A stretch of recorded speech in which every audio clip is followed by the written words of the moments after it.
कडे झुकू लागलेले आहेत. ही वारकरी संप्रदायाची शोकांतिका आहे. रात्री कीर्तन श्रवण केल्याच्या नंतर सकाळी लोकांकडून अशी प्रतिक्रिया यायला नको की वा काय रात्री कीर्तन झालं, की ते कीर्तन आम्ही ऐकलं आणि आम्हाला तमाशाची आठवण सुद्धा झाली नाही. अशा लोकांकडून प्रतिक्रिया यायला नको. कीर्तन श्रवण केल्याच्या नंतर सकाळी लोकांकडून अशी प्रतिक्रिया यायला पाहिजे की वा काय कीर्तन झालं, की आम्हाला आमचं जीवन जगण्याची दिशा मला मिळाली. असं कीर्तन व्हायला पाहिजे. प्रत्येक महाराजांनी असं कीर्तन करावं, लोकांना बरं वाटेल असं कधीच कीर्तन करू नये. मग कसं कीर्तन करावं, जेणेकरून लोकांचं कसं कसं बरं होईल असं कीर्तन करावं. विठ्ठल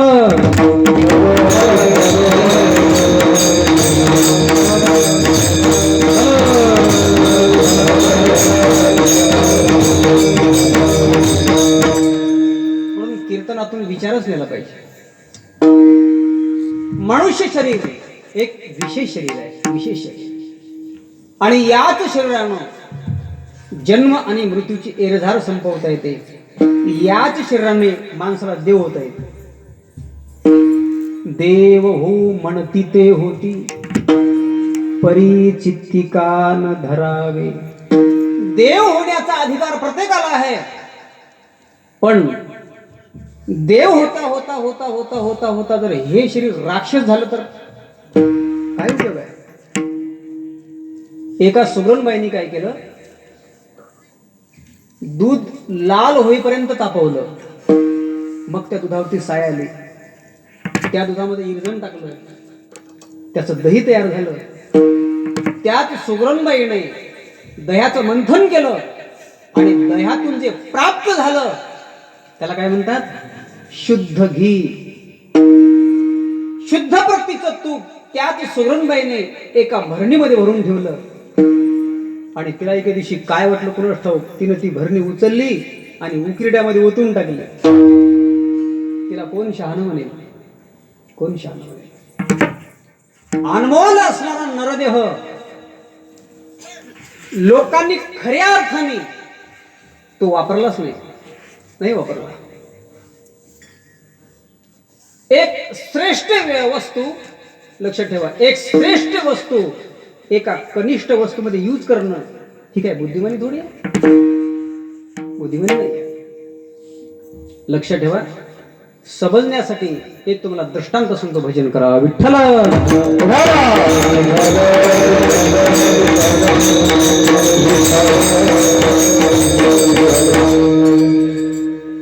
एक म्हशी चारणारा माणूस म्हशी चारत होता आणि म्हशी चारता चारता त्या म्हशी चारणाऱ्याला एक खडा भेटला. तो खडा अतिशय सुंदर चमकत होता. तो सुंदर दिसतो, तो सुंदर चमकतो, म्हणून त्या व्यक्तीने काय केलं, तोच मणी त्यांनी त्याच्या स्वतःच्या आवडत्या म्हशीच्या गळ्यात बांधला. त्याची आवडती म्हैस होती, त्यांनी तो खडा म्हशीच्या गळ्यामध्ये बांधला. त्या व्यक्तीने सापडलेला खडा म्हशीच्या गळ्यामध्ये का बांधला असावा, कारण त्या व्यक्तीला त्या खड्याची किंमत कळली नसेल म्हणून. बरेच वर्ष झाले तो खडा त्याने तसाच बांधून ठेवला. पण एके दिवशी सिद्ध पुरुषासारखी व्यक्ती त्याला भेटली आणि त्या व्यक्तीने त्या म्हशीच्या गळ्याकडे बघितलं तर तो चमकणारा खडा त्याच्या दृष्टीस आला. त्यांनी विचारलं, का रे बाबा, जो म्हशीच्या गळ्यामध्ये जो तू खडा बांधलास ना, तो मला देतोस का? तुम्हाला देतो, काय हरकत नाही. मग बोल, केवढ्याला देतोस? तो म्हणला, माझ्याकडे या काही खड्याचा कारखाना वगैरे नाही, सहज तुम्हाला रस्त्यामध्ये सापडला म्हणून तुम्ही म्हशीच्या गळ्यात बांधला. बरं ठीक आहे, बांधला तर काय हरकत नाही, पण बोल किती रुपयाला देशील? तो म्हणला, तुम्हीच सांगा भाऊ, तुम्हीच सांगा. ठीक आहे, 500 रुपयाला देतो का? 500 रुपयाला. यांनी विचार केला, एका सामान्य खड्याची किंमत जर 500 रुपये आहे तर हा खडा सामान्य नाही. तो म्हणला, नाही नाही, 500 रुपयाला नाही देणार. त्याला वाटलं बघूच भाव वाढला तर. तो म्हणला, 500 रुपयाला नाही. ठीक आहे, मग 1000 घे. तो म्हणला, नाही नाही, 1000 रुपयाला सुद्धा नाही. त्याला म्हणलं, बघू किंमत वाढते का. बरं ठीक आहे, मग 10,000 घे. तो विचारात पडला, अरे काहीतरी भानगड आहे, बघूच किंमत वाढते का. तो म्हणला नाही नाही, 10,000 सुद्धा नाही, 1,00,000. 1,00,000 म्हटल्यावर त्यांनी तो चटकन खडा म्हशीच्या गळ्यातला सोडला आणि खिशात घातला आणि सांगितलं, बोल हे खडा काय काम करते. त्याने सांगितलं, अरे येड्या, जो म्हशीच्या गळ्यामध्ये जो खडा बांधलायस ना, तो सामान्य खडा नाही, त्याला परीस म्हणतात. ठीक आहे, त्याला परीस म्हणतात. मग का हो, परीसाचा महिमा काय. तर महाराज सुंदर वर्णन करताय. परिसाचे संग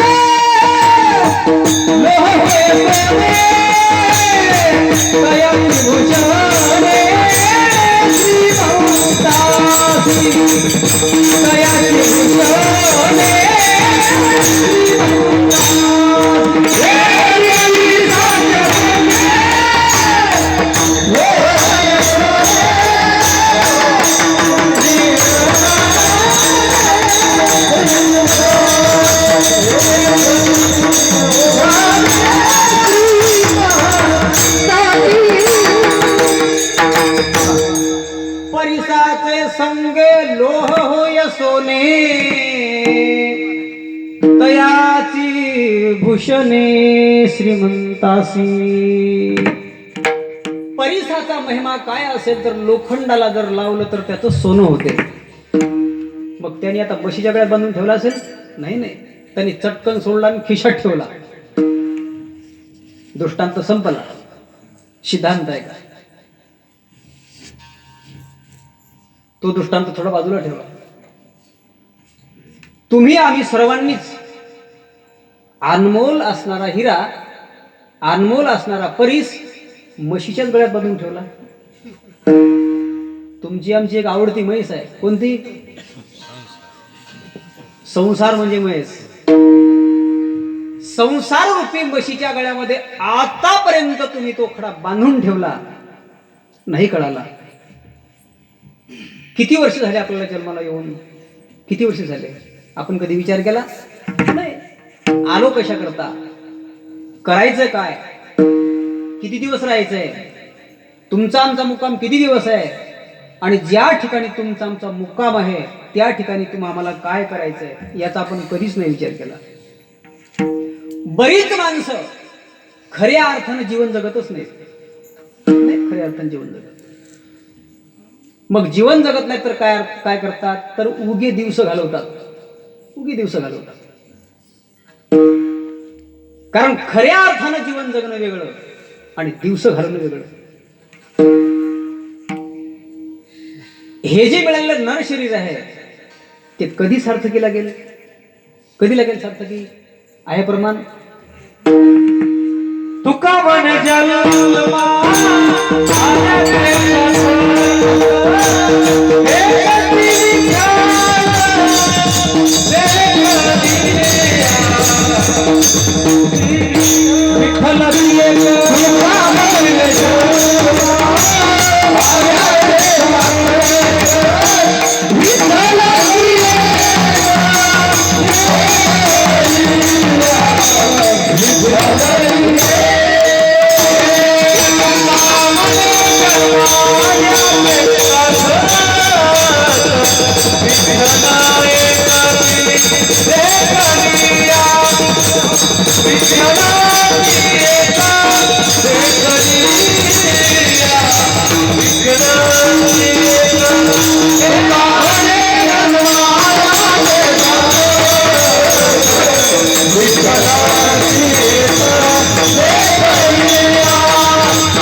कधी सार्थकी लागेल.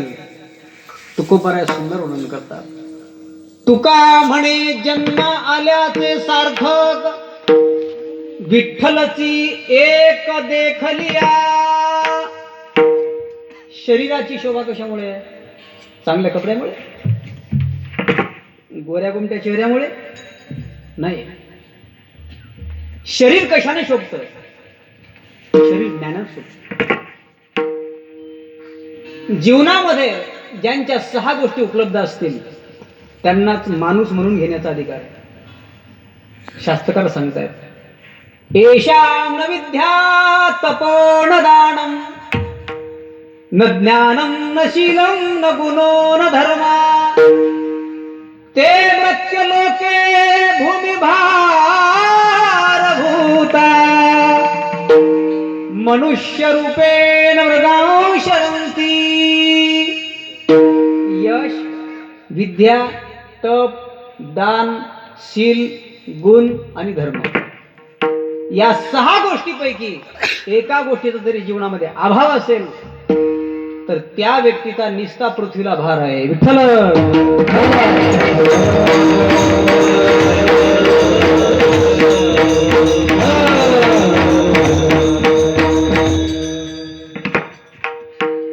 दात कुठं शोभतात? दात पोटाच्या आत. दात कुठं शोभतात? पोटाच्या आत. पोटाच्या बाहेर असले तर नख कुठं शोभते? नाकात. शेमुडा असला तरी का नथ होटात शोभते?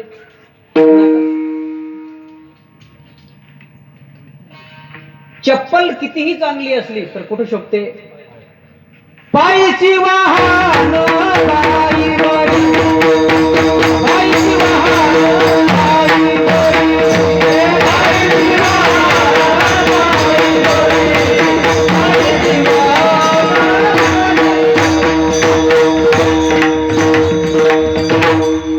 मज पामरा हे काय थोरपण पायीची वाहन पायी बरी. भजनी मंडळी चांगली आहे. मी नेहमी उदाहरण सांगत असतो.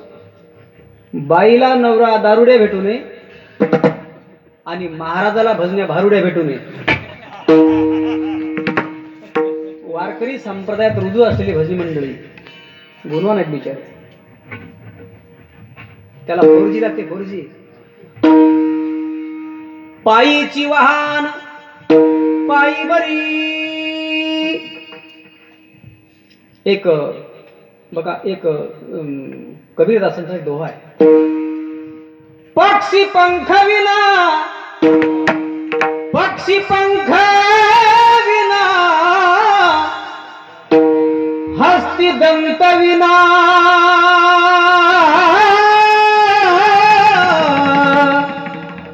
हे मंदिर दीप विना,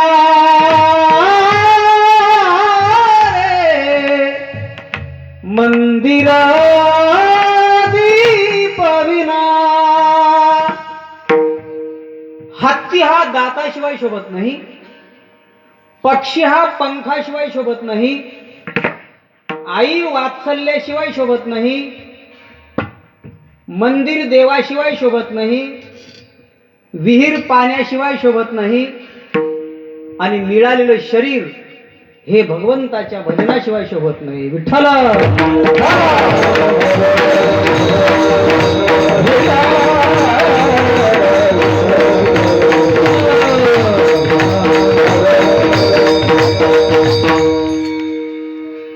आजच्या अभंगामध्ये उपदेश आहे आणि उपदेश कुणाला आहे?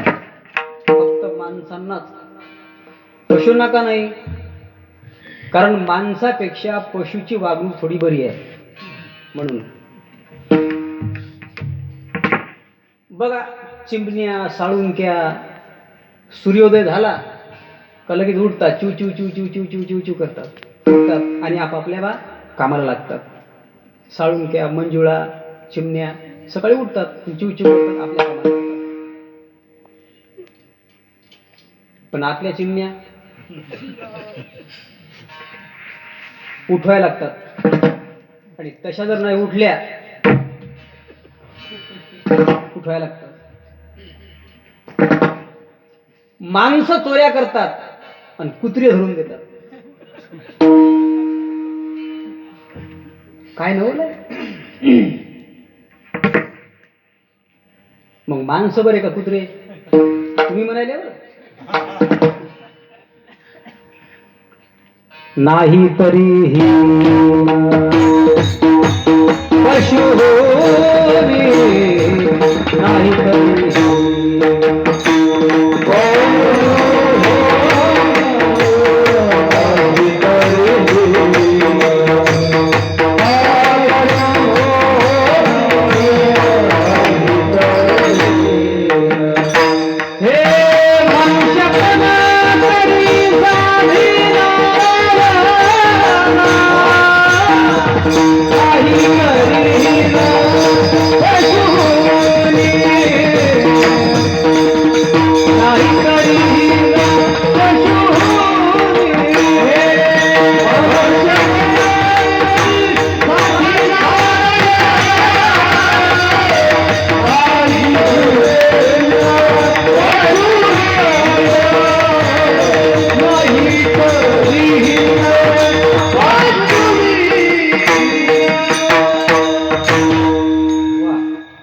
मनुष्यपणा तरी साधी नारायण, नाही तरीही न पशुनी. पशुची उपमा आहे, पशुची. नारायण होण्याचा अधिकार फक्त माणसाला, फक्त माणसाला. म्हणून उपदेश माणसं करताय. एरधार संपवण्याचं एक साधन माणसाकडे आहे, त्याचं नाव आहे शरीर. याच शरीराने एरधार संपवता येते. तैसे येण्याची शरीरे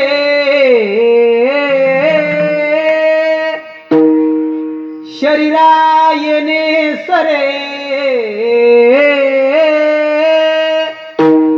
किंबहुना एरधारे चिरा पडे. जातो बालो युवा वृद्धो मृतो जात पुनस्तता. भ्रमितेस संसारे घटे यंत्र समोषः. एरधार संपवता येते फक्त याच शरीराने. एक साधक तुकोबाराकडे गेले आणि तुकोबारांना प्रश्न केला, महाराज आम्हाला सुद्धा आमची एरधारी कायमची संपवायची आहे, कायमचीच. पण त्यांनी दुसरा प्रश्न केला, महाराज एरधार का संपवायची बरं, का संपवायची एरधार? तर तुकोबाराय म्हणले, ज्याला आपलं दुःख संपवायचं आहे त्याला एरधार संपवणं अवश्य आहे. ज्याला एरधार संपवायचे असेल त्यांनी जीवनामध्ये एक साधना करावी. ती साधना जर अवलंबली तर त्या जीवाची कायमचीच एरधार संपून जाते. कोणती साधना करावी तर ती साधना जगद्गुरु तुकोबारायांनी अभंगाच्या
साठविला हरी.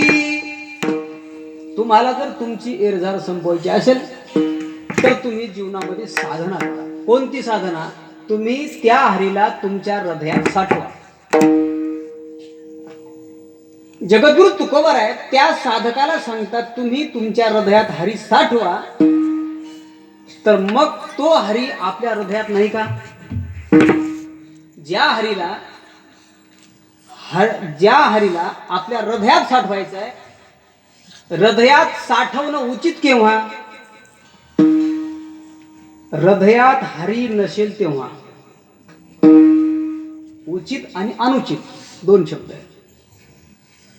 पोत्यात धान्य भरा, केव्हा भरा? पोत्यात नसेल तर. घागरीत पाणी भरा, कधी भरा? घागरीत पाणी नसेल तर. जर तर टायर मध्ये हवा भरा, कधी भरा? हवा नसेल तर. हवा असेल तर भरायचं काम नाही. जगद्गुरु तुकोबारा वर्णन करतात, त्या हरीला तुम्ही तुमच्या हृदयात साठवा. साठवा म्हणतात, या ऐवजी तो हरी तुमच्या हृदयात नसावा म्हणून साठवायला सांगतात. बरं, मग तो हरी तुमच्या हृदयात नाही का? नाही म्हणावं तर ज्ञानोबा सुंदर वर्णन करतात. तैसा हृदयामध्ये मी रामू, असता सर्व सुखाचा आरामू, भ्रांतासी काम विषयावरी. ज्ञानोबा म्हणतात, मी तुमच्या हृदयात सर्व घटनांमध्ये हरी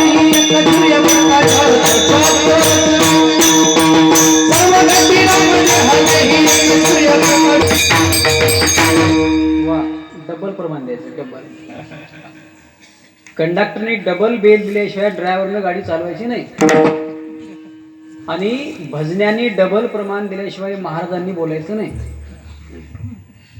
म्हणून सर्वा घटी राम, देहा देही एक, सूर्यप्रकाशक सहस्ररश्मी.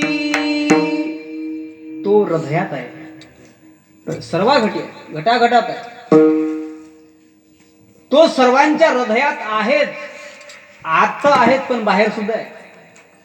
विठ्ठल जळी तळी बरा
स्थळी भरला. आता घेत झाली बरं का. रीता ठाव नाही उरला. सर्वत्र आहे. एक गवळण तर वर्णन करते, आत हरी बाहेर हरी,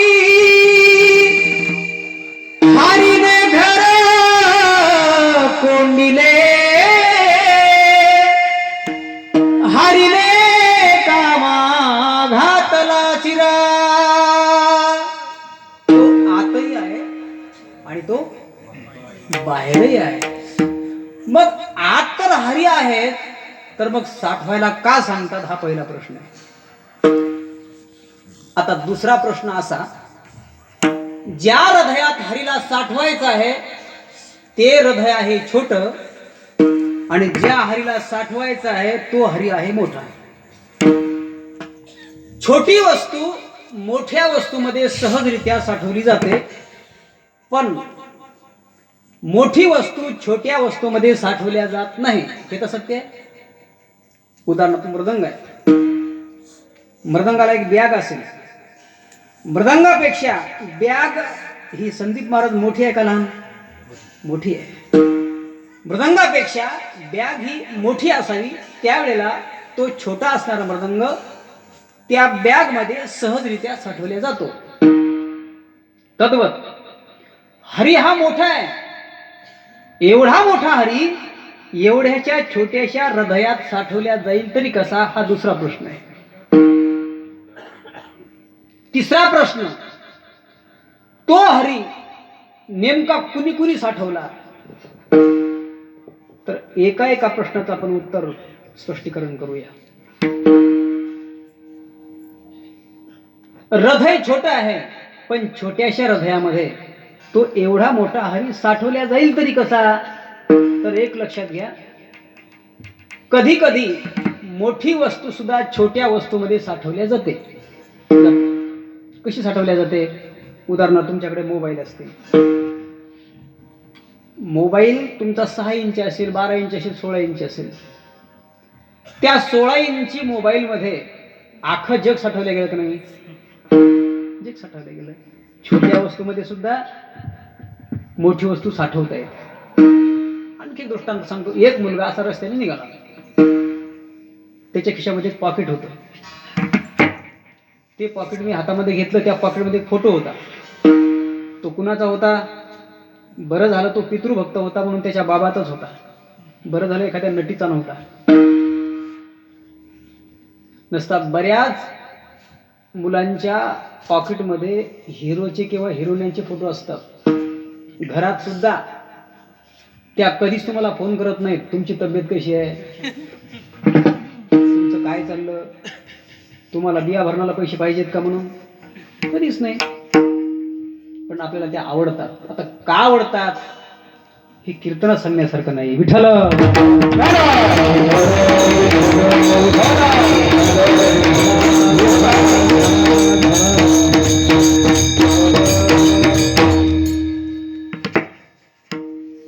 त्या मुलाच्या खिशामध्ये पॉकेट होतं आणि त्या पॉकेटमध्ये फोटो होता. मी त्याला सहज विचारलं, का रे बाळू, हा फोटो कोणाचा आहे? तो म्हणला, महाराज हा फोटो माझ्या बाबाचा आहे. मी त्याला प्रश्न केला, का रे बाळू, तुझा बाप तर 7 फूट आहे, मग 7 फुटाचा तुझा बाप 2 इंचाच्या फोटोमध्ये कसा साठवला? तो म्हणला, महाराज कॅमेऱ्याच्या द्वारे. हा झाला दृष्टांत. आता सिद्धांत बघा. एवढा मोठा परमात्मा एका छोट्याशा हृदयामध्ये साठवल्या जाईल तरी कसा, आणि कशाच्या बळावर? भावेन देवं कलया नरेंद्रं, धनेन कांता कपटेन शत्रू, सत्येन मित्रं कृपया च पुत्रं, ज्ञानेन मोक्षं वशमानयन्ति. भावबळे आकारे एरवी न कळे, भावबळे आकारे एरवी न कळे, भावबळे आकारे एरवी न कळे, भावबळे आकारे एरवी न कळे, भावबळे आकारे एरवी न कळे, भावबळे आकारे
एरवी ना कळे करतळी आवळे तैसा हरी.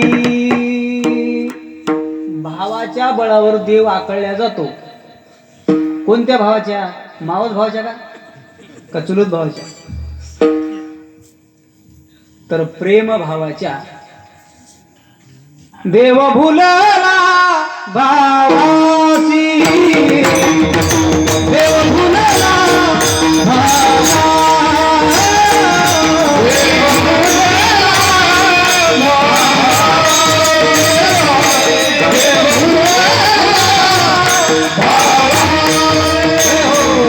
देव भुलला भावासी, देव भुलला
देव भुलला भावासी, सांडोनिया वैकुंठासी. हाक मारल्या बरोबर देव धावून येतो. आज नाही, आता. पाण्याला उकळी येते, दूध उतू येतं. ज्या वेळेला पाण्याला उकळी येते त्यावेळेला ते पाणी किती टक्के तापल्याच्या नंतर उकळी येते? किती टक्के? 100%. 100% पाणी तापलं का त्या पाण्याला उकळी येते. तद्वत देव सुद्धा भेटी करता येतो, देव सुद्धा भेटतो. पण किती टक्के भजन केल्यावर? 100%. आपलं भजन किती टक्के असेल? मला तर वाटतं 10% सुद्धा नसेल. विठ्ठल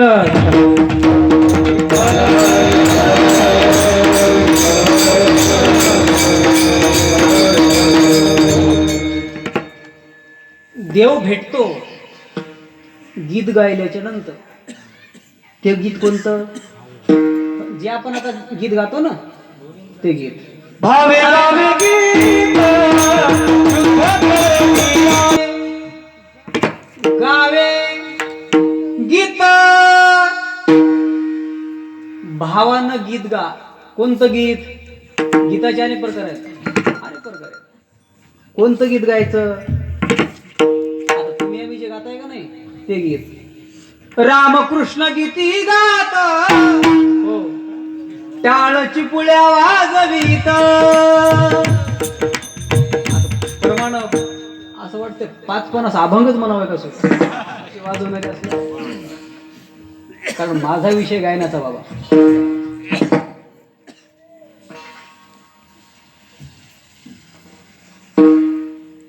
भावे गावे गीत. गीत गावं, पण कोणतं गीत? रामकृष्ण गीती गात किंवा विठ्ठल गीती गावा. विठ्ठल गीती गावा.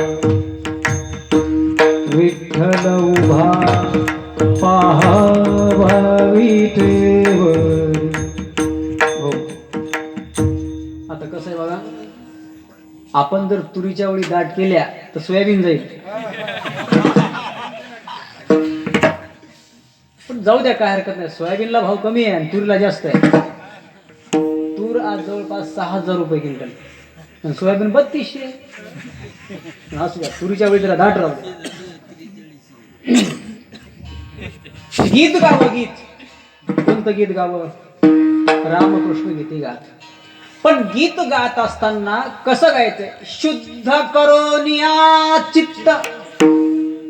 भजन तुम्ही आम्ही करतो, पण भजन दुसरे माणसं लोक करतात, जे तमाशातले लोक नाहीत का, ते गीत गातात. रामार जीर आणि हरिर म्हणतात, ते गीत गातात. मग त्याचा उद्धार होते का? नाही होत.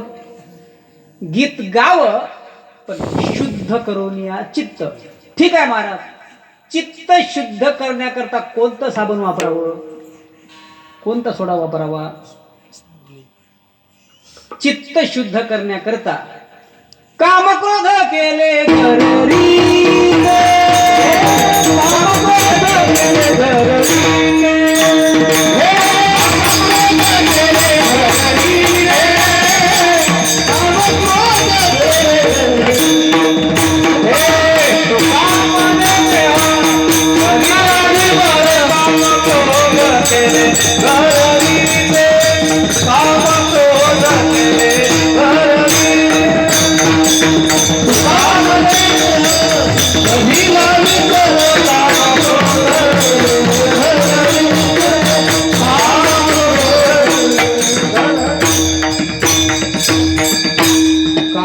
क्रोध केले घर रीते. मंदिरात देव येतो मंदिर साफ केल्याच्या नंतर गोपाळ राहे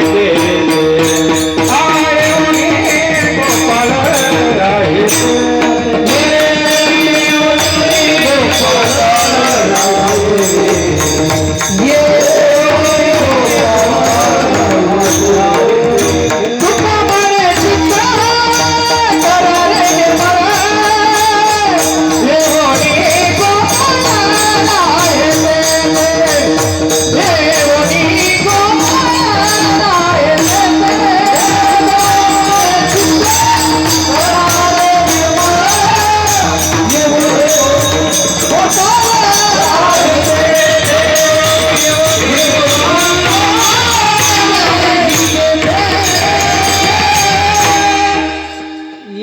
गोपाळ राहे तेथे. कुठं राहतो? तुका म्हणे चित्त करारे निर्मळ. येऊनी गोपाळ राहे तिथे चित्त निर्मळ झालं. कुण चित्त निर्मळ केलं की त्यांच्याकरता देव धावून आला. बघा, एक उदाहरण सांगतो.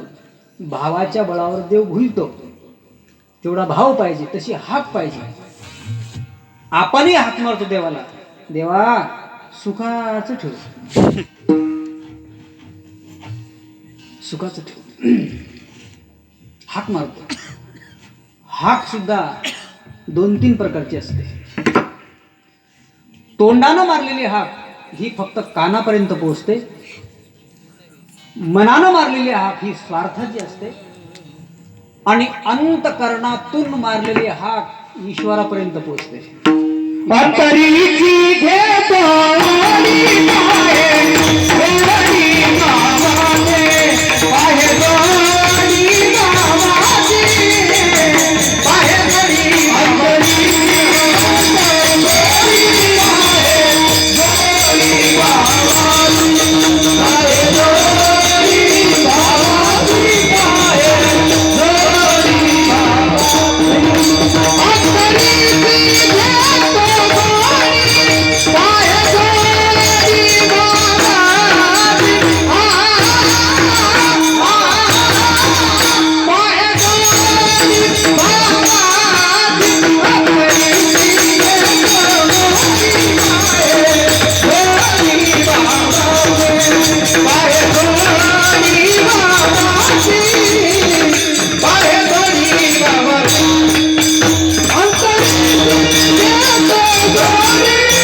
फार चांगले आणले बरं गजाननराव.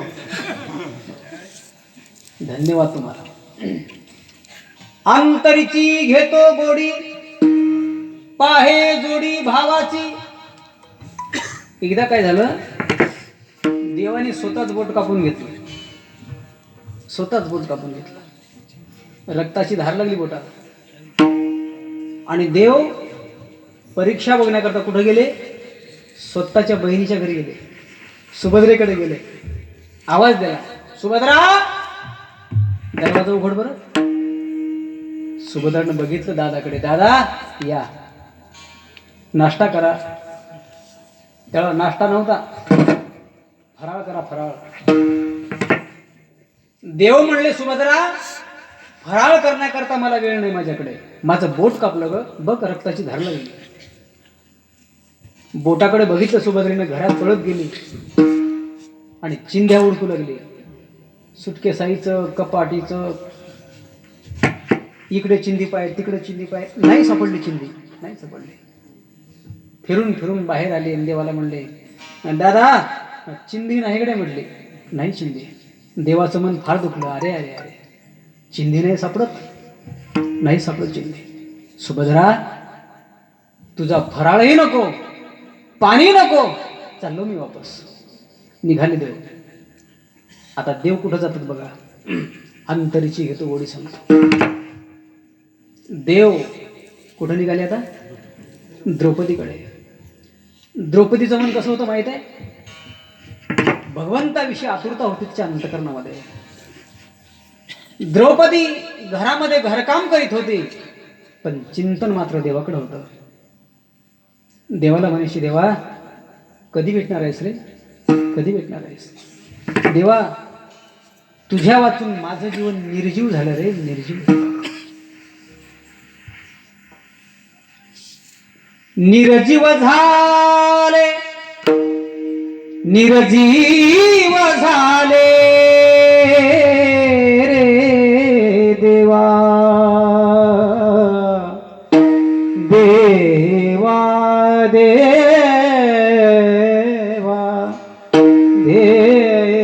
देवा. निर्जीव झाले जीवन सदणे, निर्जीव झाले जीवन सदणे.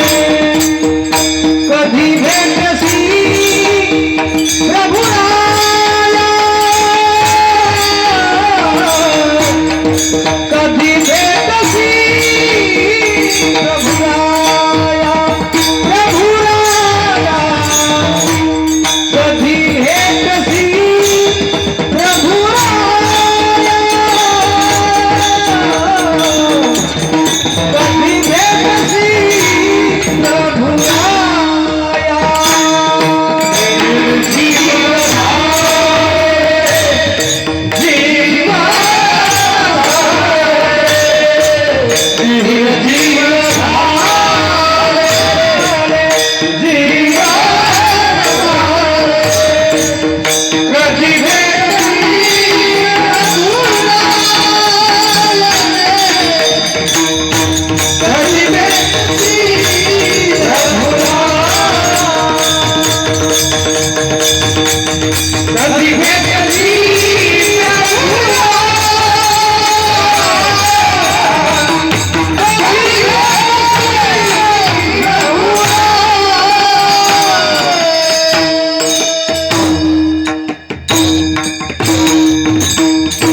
द्रौपदी घरकाम करत होती, पण चिंतन मात्र देवाचं करत होते.